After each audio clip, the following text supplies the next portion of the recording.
TV7 Israel News is made possible thanks to your generous donations.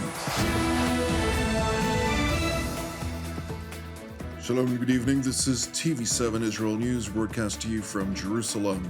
And in today's top stories, Israel continues to prepare for defensive and offensive contingencies versus Iran and its proxies. Defense Minister Gallant voices hope that Iran won't miscalculate Israel's resolve.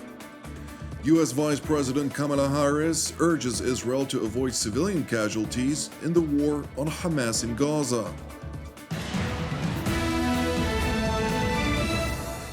Israel continues to prepare additional contingencies for a prospective multi-sector war with the Islamic Republic of Iran and its proxies, while the United States is expediting the deployment of additional assets into the Middle East. Israeli Defense Minister Gallant held a phone conversation with U.S. Secretary of Defense Lloyd Austin overnight, during the course of which they discussed both operational and strategic coordination in light of recent developments. Per an Israeli Defense Ministry statement, Minister Gallant detailed IDF readiness and capabilities in the face of threats posed by Iran and its regional proxies, and discussed interoperability with the wide range of U.S. military capabilities deployed to the region. Prior to his conversation with Secretary Austin, Defense Minister Gallant visited the IDF's main induction base, Tel HaShomer, where he was initially briefed by senior IDF officials. He then held a discussion with soldiers being drafted to the Nachal and Kfir brigades, during the course of which he addressed the seemingly challenging times during which the fresh recruits are being drafted into the IDF. You are coming in during a very challenging time. You are enlisting during a very significant period. This is true for the entire war, and in particular during these days, when our enemies threaten to harm us in ways they have not done before. We hear these messages coming from the direction of Iran and similar messages emanating from Hezbollah.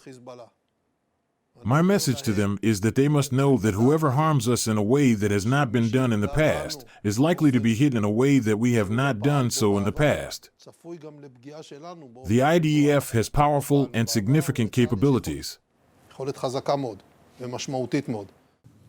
Jerusalem's top defense official went on to stress his hope that the Islamic Republic of Iran will not miscalculate Israel's determination to confront any threat by overwhelming force. I hope that they will think this through and won't get to a point where they will force us to do things that will cause significant damage and increase the chances of war breaking out on additional fronts. We do not want this, but we must be prepared and they may happen. I hope that the IDF's actions will lead to the achievement of our goals and to reinstating calm and stability, but this is not guaranteed. Nothing is certain, and therefore we must be prepared for a more complex reality, even if it is not what we desire. We must be ready for it. The leaders of Britain, France, and Germany have released a joint statement urging Iran and its allies to refrain from attacks that would further escalate regional tensions and jeopardize the opportunity to agree on a ceasefire and the release of hostages. The statement further reads that they, in reference to Iran and its proxies, will bear full responsibility for actions that jeopardize this opportunity for peace and stability, while insisting that no country or nation stands to gain from a further escalation in the Middle East. The statement by the so-called E3 comes amid wide-scale military exercises by the RGC Aerospace Command and Navy, during the course of which the commanders of the RGC, as well as the RGC Navy, seized the opportunity to boast over new lethal weaponry obtained by the Iranians, which they hope would break the power of balance in their favor. Today, the accuracy of weapons in the Navy, the speed of operation of systems and vessels, intelligence, mobility, and dexterity are certainly considered among our naval power. In order to deal with electronic warfare, we have added systems that will actually be added to the complex today by the hand of the respected IRGC commander and his presence.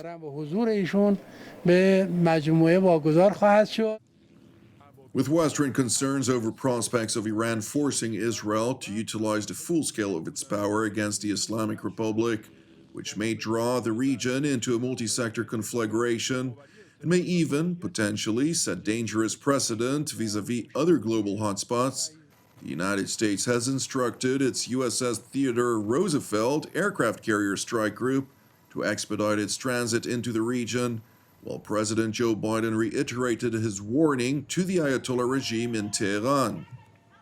What's your message to Iran? Mr. President, what's your message to Iran? Any thoughts on former President Trump?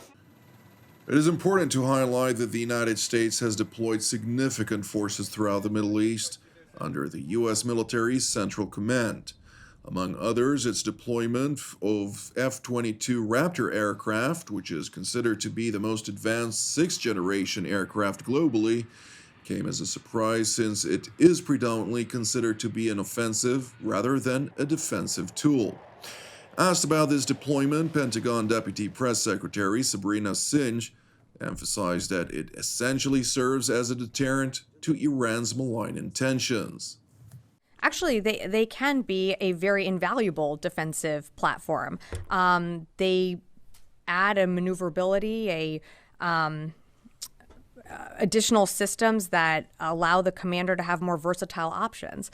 And I think it sends a very clear signal to the region that we want to see tensions de-escalate. And it sends a really, I think, powerful message of deterrence. Meanwhile, on Israel's northern front, IDF Chief of General Staff Lieutenant General Herzi Halevi toured the IDF Northern Command, during the course of which he received an elaborate situational assessment from the IDF Intelligence Directorate and Northern Command Commander Major General Ori Goldin. Subsequently, in light of a deadly terror attack in the West Bank district of the Jordan Valley, where a terror cell committed a double shooting attack on Route 19 near Mechola Junction, murdered one Israeli civilian and moderately wounded another. Our mission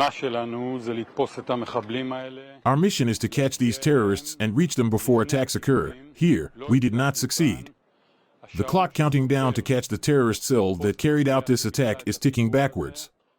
We will reach them. We will continue to fight terrorism, accompanied with the deep sorrow for every victim of this terrorist attack. We will only strengthen our operations against terrorism.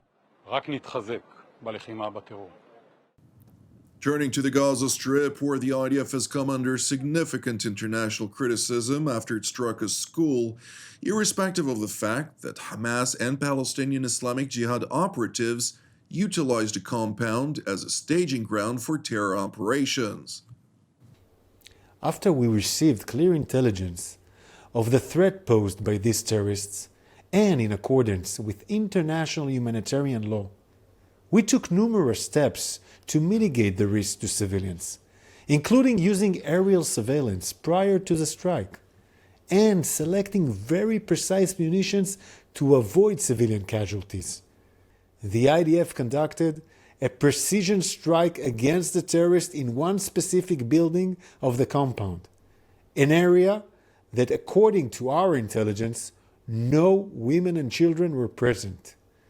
You can see in a video published by us today that the compound is still intact and that there is no significant cratering or damage to the main structure of the compound. Admiral Hagari went on to voice outrage over the fact that Western officials adopted once again Hamas' deceitful narratives.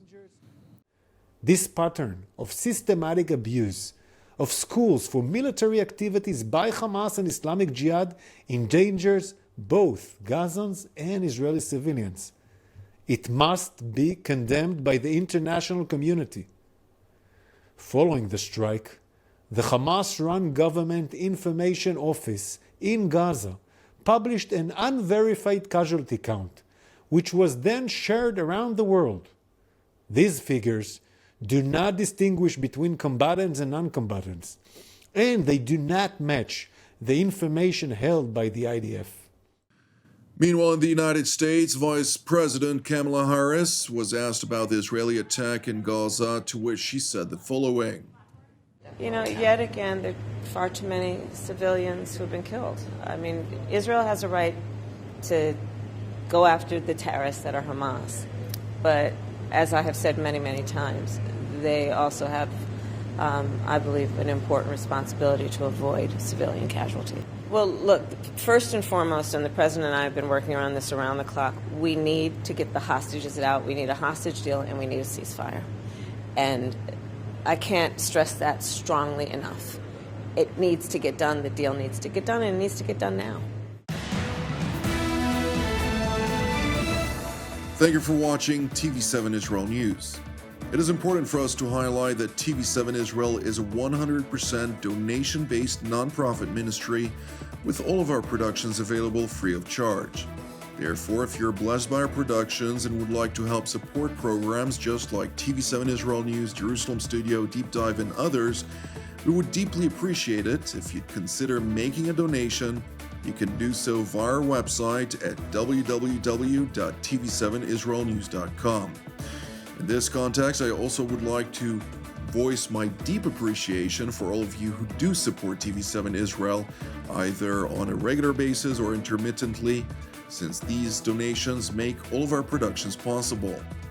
Last but not least, I'd like to encourage you, pray for the peace of Jerusalem and salvation of Israel.